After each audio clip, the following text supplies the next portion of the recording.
എടുത്തു പറഞ്ഞ 2 കാര്യത്തിനും ഇവിടെ ഒരു ബുദ്ധിമുട്ടും ഉണ്ടാവില്ല. ഇനി ഉണ്ടായാലും നിങ്ങളുടെ സഹായം വേണ്ട.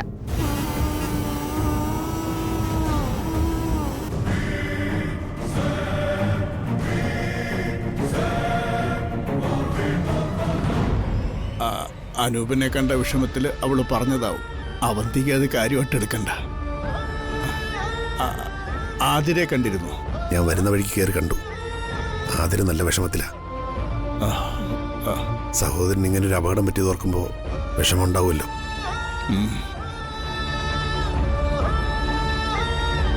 എന്നാ ഞങ്ങൾ ഇറങ്ങട്ടെ. അനൂപിനെ റൂമിലേക്ക് മാറ്റിയ ശേഷം ഞാൻ വന്ന് കണ്ടോളാം. ശരി, വാ.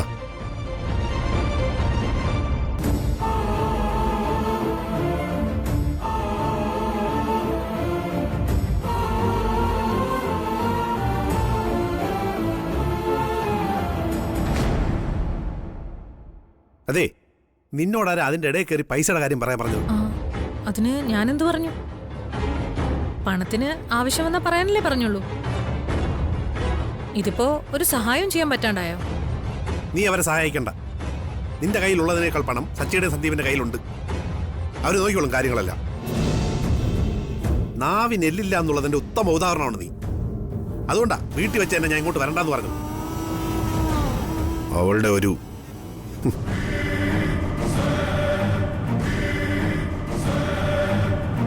അർച്ചന എന്തെങ്കിലും പറഞ്ഞ് അതിന് മറുപടി അവള് പറഞ്ഞ് അവൾക്ക് കയ്യടി വാങ്ങിക്കൊടുക്കുന്ന നിന്റെ ഈ സ്വഭാവവും സംസാരവും നീ നിർത്തണം.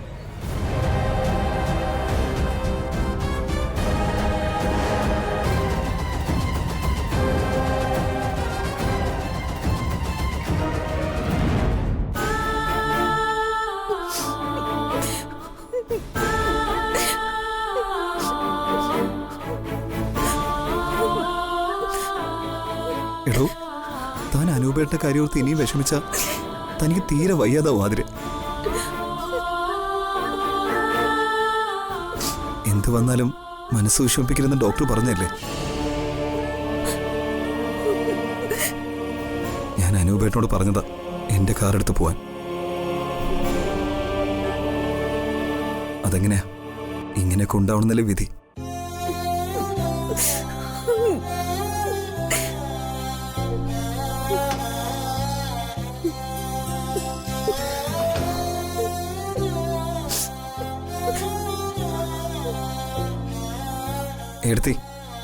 ഏട്ടത്തിനെ ഇവളോടൊന്ന് പറയും, ഓരോന്ന് ആലോചിങ്ങനെ വിഷമിക്കാതിരിക്കാൻ.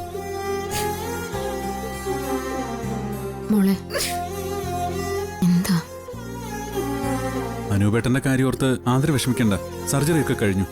അർച്ചനയും മീരയെടുത്തേയും അനൂപേട്ടനോട് സംസാരിക്കുകയും ചെയ്തു. തൽക്കാലത്തേക്ക് നടക്കാൻ പറ്റില്ലെന്നേ ഉള്ളൂ.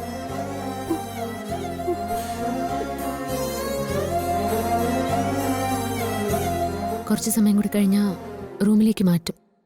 അപ്പം നമുക്ക് പോയി കാണാം.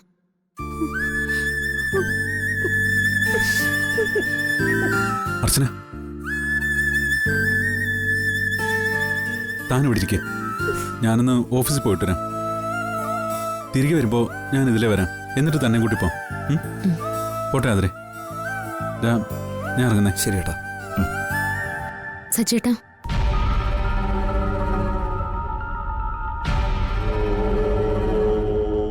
പോകുമ്പോഴും വരുമ്പോഴും റോഡ് ക്രോസ് ചെയ്യുമ്പോഴൊക്കെ ഒന്ന് സൂക്ഷിക്കണേ സച്ചേട്ടാ.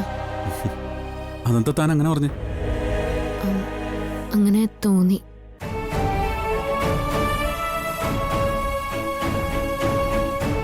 നമ്മുടെ സമയം വളരെ മോശം. കണ്ടില്ലേ നടക്കുന്നതൊക്കെ? അതുകൊണ്ട് പറഞ്ഞതേ ഉള്ളൂ. എന്ന് സച്ചേട്ടൻ പോയിട്ടോ.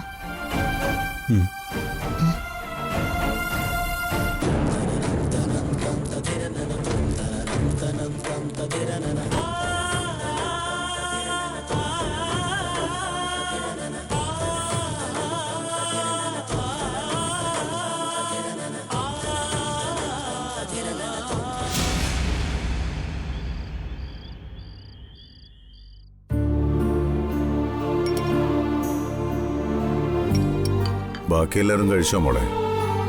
കഴിച്ചു.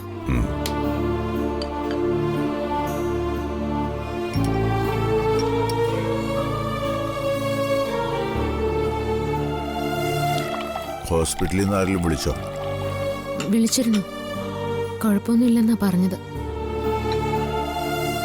കുറച്ചു ദിവസം കിടക്കേണ്ടി വരും. ഓരോരോ വിധികള്.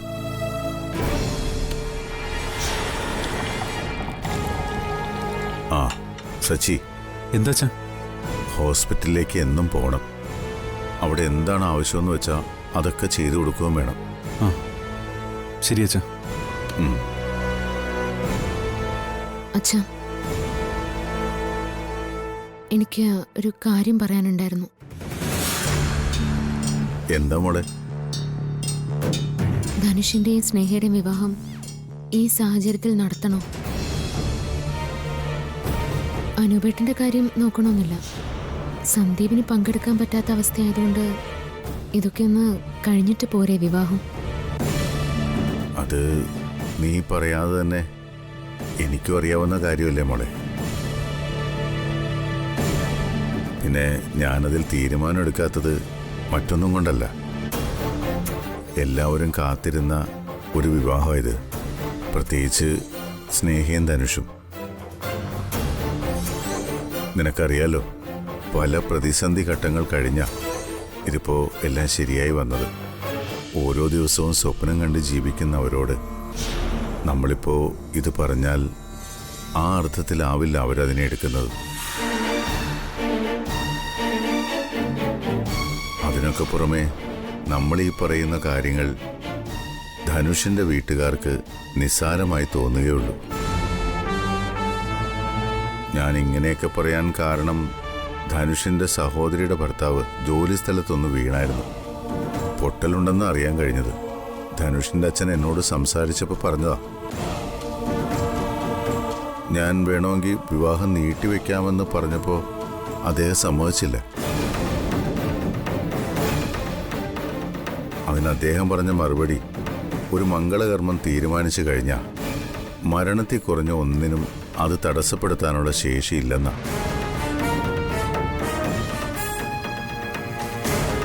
അങ്ങനെ ചിന്തിക്കുന്നവരോട് നമ്മളെങ്ങനെയാ ഈ കാര്യങ്ങൾ പറഞ്ഞ് വിവാഹം നീട്ടിവെക്കാൻ ആവശ്യപ്പെടുന്നത്? അച്ഛാ, അതാ അർച്ചന പറഞ്ഞത്. സന്ദീപ് അവളുടെ ഏട്ടനല്ലേ? അവന് ആഗ്രഹം കാണില്ലേ ഈ വിവാഹത്തിൽ പങ്കെടുക്കണമെന്നും അവളെ അനുഗ്രഹിക്കണമെന്നും? അവന് നല്ല വിഷമമുണ്ട് ഈ കാര്യത്തില്. അവന് പങ്കെടുക്കാൻ എന്താ തടസ്സം? ആതിര പ്രസവിക്കാനായി ഹോസ്പിറ്റലിൽ കിടക്കുന്നല്ലേ. ബാക്കിയുള്ളവരും അവിടെയുണ്ട്. അവന് വരാവുന്നതല്ലേ ഉള്ളൂ. അവന് പകരമായി അവിടെ ആരുണ്ട് അച്ഛാ? അനൂപേട്ടന്റെ അവസ്ഥ ഇപ്പൊ ഇങ്ങനെയായി. അവിടുത്തെ അച്ഛന് ഓടിച്ചാടി നടന്ന് എല്ലാം ചെയ്യാൻ പറ്റില്ല. ഇതൊന്നും നീട്ടിവെച്ച് കഴിഞ്ഞാൽ സന്ദീപിനും ആതിരയ്ക്കും അവരുടെ കുഞ്ഞുമായിട്ട് സന്തോഷത്തോടെ ഈ വിവാഹത്തിൽ പങ്കെടുക്കാമല്ലോ. അതാ ഞങ്ങൾ പറഞ്ഞു വന്നത്. എന്തായാലും ഞാനൊന്ന് ആലോചിക്കട്ടെ. നന്ദനോടും കൂടി ആലോചിച്ചിട്ടേ ഒരു തീരുമാനം എടുക്കാൻ പറ്റൂ. പിന്നെ അർച്ചന എന്നോട് പറഞ്ഞ കാര്യം നന്ദനോടോ മറ്റാൾക്കാരോടോ തൽക്കാലം പറയണ്ട. ആദ്യമൊക്കെ നിങ്ങൾ ഈ വിവാഹത്തിനെ എതിർത്തതുകൊണ്ട് അങ്ങനെ പറയുകയാണെന്നേ അവർ കരുതൂ. ഇനി ഇത് നടന്നാലും നീട്ടിവെക്കേണ്ടി വന്നാലും അതിൻ്റെ പേരിൽ ഈ വീട്ടിൽ ഒരു പ്രശ്നവും ഉണ്ടാവരുത്. അതുകൊണ്ടാ ഞാൻ പറഞ്ഞത്. ശരിക്കും ഞങ്ങളിപ്പോൾ ഈ വീട്ടില് ഒരു അധികപ്പറ്റും കണ്ണിലെ കരടുമായി മാറിയല്ലേ അച്ഛാ? അങ്ങനെയൊന്നുമില്ല. എല്ലാ മക്കളും സന്തോഷമായി കാണാനേ ഏതൊരച്ഛനും ശ്രമിക്കൂ. അതില് വേർതിരിവൊന്നും കാണില്ല. അതുകൊണ്ടാ ഈ വിവാഹത്തെക്കുറിച്ച് നിങ്ങൾ എതിരഭിപ്രായം പറഞ്ഞിട്ട് പോലും സ്നേഹയുടെ ഏറ്റവും വലിയ ആഗ്രഹവും ഇഷ്ടവുമായ ഈ വിവാഹം നടത്താൻ ഞാൻ തീരുമാനിച്ചത്. നിങ്ങളുടെ അഭിപ്രായ വ്യത്യാസം മാറ്റാൻ നോക്കിയതിൻ്റെ കാരണവും അത് തന്നെയാണ്. അതുകൊണ്ട് ആവശ്യമില്ലാത്ത ഒന്നും നീ ചിന്തിക്കണ്ട. ഞാൻ മരിക്കുന്നവരെയെങ്കിലും എൻ്റെ മക്കളുടെ കണ്ണ് നിറയരുതെന്നും എല്ലാവരും എന്നോടൊപ്പം വേണമെന്നും ആഗ്രഹിക്കുന്ന ഒരു സാധാരണ അച്ഛനാ ഞാനും.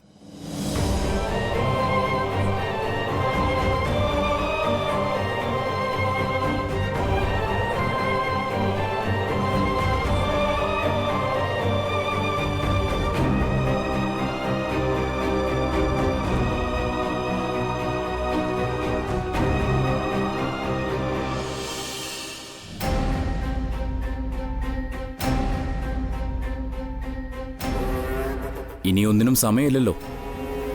എങ്കിലും ഡ്രസ്സ് എടുക്കാനൊക്കെ തിരുനെൽവേലി പോണമെന്നാണ് അമ്മ പറയുന്നേ. ഞാൻ പറഞ്ഞതാന്നേ, കേൾക്കണ്ടേ? വിവാഹം ഞാൻ നിന്റെ വീട്ടിൽ വന്ന് വിളിക്കണോ അതോ നിങ്ങളിങ്ങെത്തുമോ? അപ്പൊ ഞാൻ ലെറ്റർ അയച്ചേക്കാം. ശരിടാ, അപ്പോൾ ഒന്ന് കാണാം. Okay, by.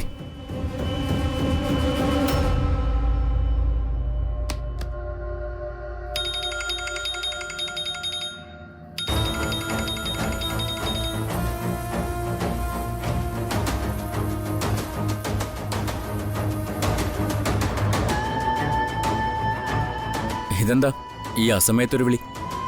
എനിക്ക് നിന്നെ വിളിക്കാൻ അങ്ങനെ ഒരു സമയമുണ്ടോ? അതില്ല, പെട്ടെന്ന് കോള് കണ്ടപ്പോ ചോദിച്ചതേ ഉള്ളൂ. ഇനി കുറച്ചു ദിവസം കഴിയുമ്പോഴേക്കും പെട്ടെന്നൊന്നും അങ്ങനെ വിളിക്കാൻ പറ്റില്ലല്ലോ. നിന്റെ ഭാര്യ കാണില്ലേ കൂടെ? നമ്മൾ സംസാരിക്കുന്നതിനിടയ്ക്ക് ആ മരണത്തിന്റെ കാര്യം പറഞ്ഞു വരരുതെന്ന് ഞാൻ നിന്നോട് പറഞ്ഞിട്ടുള്ളതല്ലേ അവന്തിക്ക്? വെറുതെ മൂഡ് കളയാനായിട്ട്. ശരി, എന്നാ അത് പറയുന്നില്ല. വിളിച്ച കാര്യം പറയാം. ഞാൻ നിന്നോട് പറഞ്ഞ കാര്യങ്ങളെല്ലാം ഏകദേശം നടന്നു കഴിഞ്ഞു. ആതിര ഹോസ്പിറ്റലിൽ നിന്ന് ഇപ്പോഴൊന്നും പുറത്തു വരില്ല. സന്ദീപും അവിടെയായി. അനൂപിനെ ആക്സിഡന്റ് ആക്കി കാലൊടിച്ചു. ഇനി സർജറി എല്ലാം കഴിഞ്ഞ് അവൻ പിച്ച വെച്ച് നടക്കാൻ സമയം കുറേ എടുക്കും. ഇപ്പോഴും പ്രധാന ആളുകളെ ഒന്നും ചെയ്യാൻ കഴിഞ്ഞിട്ടില്ല. സച്ചിയും അർച്ചനയും 2 കാലിൽ ആരോഗ്യത്തോടെ നടക്കുമല്ലേ? അതെ, അത് പറയാനും കൂടെ ഞാൻ വിളിച്ചത്. നിന്റെ വിവാഹത്തിന് ഇനിയുള്ളത് 4 ദിവസം. ആ 4 ദിവസത്തിനകം അവരുടെ കാര്യത്തിൽ ഒരു തീരുമാനം ഉണ്ടാവണം. അർച്ചനയെ വല്ലതും ചെയ്താൽ എല്ലാവർക്കും സംശയം തോന്നും. അതിന് നമ്മൾ അർച്ചനയൊന്നും ചെയ്യുന്നില്ലല്ലോ. അവളെ വല്ലതും ചെയ്തിട്ടും പ്രത്യേകിച്ച് കാര്യമൊന്നുമില്ല. അവൾക്ക് വേദനിക്കണമെങ്കിൽ അവളുടെ താലിക്ക് എന്തെങ്കിലും സംഭവിക്കണമെന്ന് അവൾക്ക് തോന്നണം. അതായത്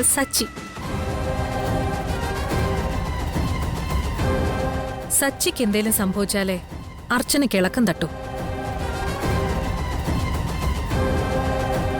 ഒന്നും സംഭവിക്കില്ല എന്നുറപ്പുള്ള അർച്ചന എന്ന വൻമരത്തെ നാളെ ഞാനൊന്നും മറിക്കുന്നുണ്ട്.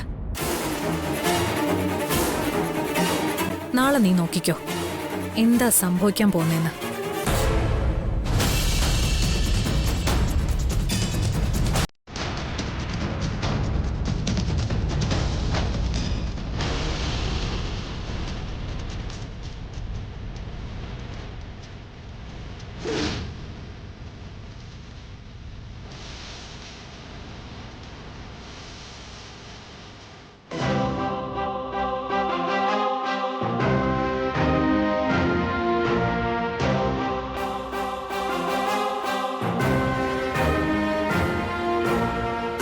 ചായ കുടിച്ചു കഴിഞ്ഞ് ഞാൻ തിരികെ ബൈക്കിൻ്റെ അടുത്തേക്ക് ക്രോസ് ചെയ്യാൻ പോയ നേരത്താ വണ്ടി വന്നിടിച്ചത്.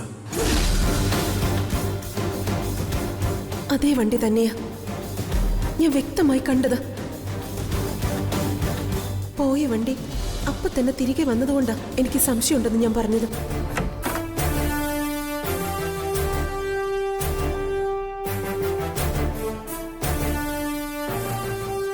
എടോ, താൻ എന്തിനാ അതിനെപ്പറ്റി തന്നെ ഇങ്ങനെ ആലോചിച്ചുകൊണ്ടിരിക്കുന്നേ? ഹോസ്പിറ്റലിൽ നിന്ന് വന്നപ്പോൾ മുതല് അത് ഓർത്തിരിപ്പാണല്ലോ. എടോ, ഈ ആക്സിഡന്റ് എന്നൊക്കെ പറഞ്ഞ മിക്കവരുടെയും ജീവിതത്തിൽ ഉള്ളത് തന്നെയാ. അത് ഓർത്തിനി വിഷമിച്ചിട്ട് എന്താ കാര്യം? വിഷമല്ല സച്ചേട്ടാ, സംശയം. സംശയം? എന്ത് സംശയം? ഇതൊരു സാധാരണ ആക്സിഡന്റ് ആണോ എന്നുള്ള സംശയം. രണ്ടാമത്തെ തവണയാ അനൂപേട്ടനെ മനഃപൂർവ്വമായിട്ട് അപകടപ്പെടുത്താൻ നോക്കുന്നത്. രണ്ടും ഏകദേശം ഒരേപോലെ. അന്നത്തെ പോലെ തന്നെ ഇതിന് പിന്നിൽ നമ്മളറിയാത്ത, അല്ലെങ്കിൽ നമ്മളെ കാത്തിരിക്കുന്ന എന്തോ വലുത് വരുന്നുണ്ടെന്ന് എന്റെ മനസ്സ് പറയുന്നുണ്ട്. എടോ, താൻ പറഞ്ഞു വരുന്നത്? അതെ, അവന്തിയെടുത്തെ കുറിച്ച് തന്നെയാ.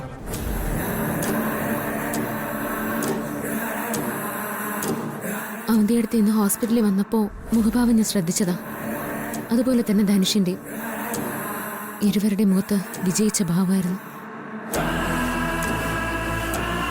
താൻ പറയുന്ന പോലൊക്കെ ആണെങ്കിലും എന്തിനൊന്നും ചോദ്യമില്ല അവിടെ. എന്തിനാവോ അത്?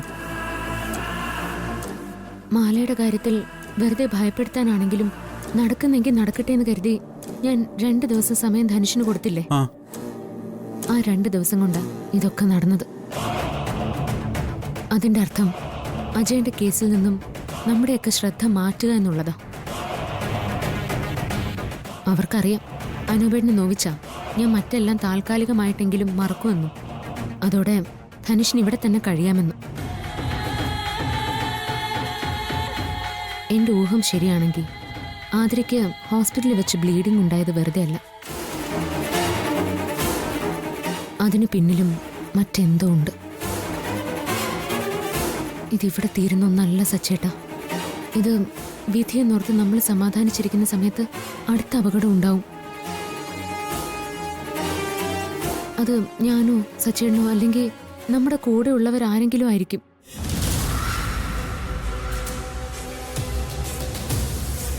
ചിലപ്പോ എല്ലാവരും അപകടപ്പെടുത്തി എത്രയും വേഗം ഈ വിവാഹം നടത്തിയെടുക്കാൻ പോലും ആയിരിക്കും അവരുടെ ശ്രമം. അതെങ്ങനെ നടക്കും? ഇനിയും ഒരാഴ്ചക്ക് പുറത്തില്ലേ മുഹൂർത്തം കുറിച്ചെന്ന ഡേറ്റിന്? വിവാഹം കഴിച്ച് ഭാര്യ ഭർത്താക്കന്മാരായിട്ട് മര്യാദയ്ക്ക് ജീവിക്കുന്നവർക്കല്ലേ സച്ചേട്ടാ പൊരുത്തവും മുഹൂർത്തവും ഒക്കെ. ജോത്സ്യം വരെ അവരുടെ കൂടെയുള്ളപ്പോ അതിനാണോ പ്രയാസം? അവരുടെ ഉദ്ദേശം എന്താണെന്ന് അറിയുന്നത് വരെ നമ്മൾ സൂക്ഷിക്കണം. അടുത്ത അവരുടെ ലക്ഷ്യം ആരാണെന്ന് അറിയില്ലല്ലോ.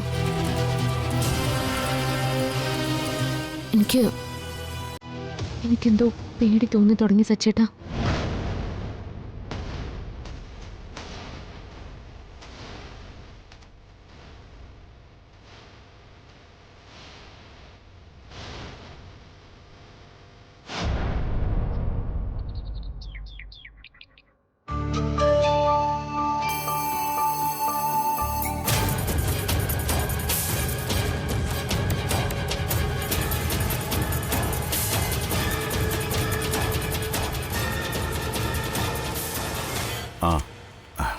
എന്താ രണ്ടാളും ഒരുമിച്ച്?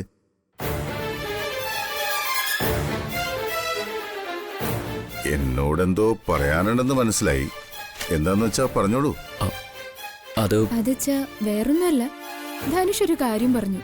അത് കേട്ടപ്പോ എനിക്ക് ശരിയാണെന്ന് തോന്നി.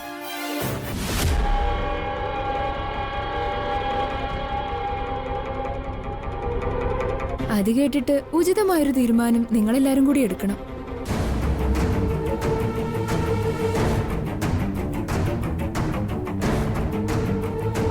ഞങ്ങളുടെ വിവാഹം ഇത്ര ധൃതിപ്പെട്ട് നടത്തണോ അച്ഛാ? അതെന്താ നിങ്ങൾക്കിപ്പോ അങ്ങനെ തോന്നാൻ? തോന്നിയത് എനിക്കാണ് സർ. ഈ വിവാഹം കുറച്ചുകൂടി നീട്ടിവച്ചാലെന്നുള്ള ആലോചന ഞാനാ സ്നേഹയോട് പറഞ്ഞത്.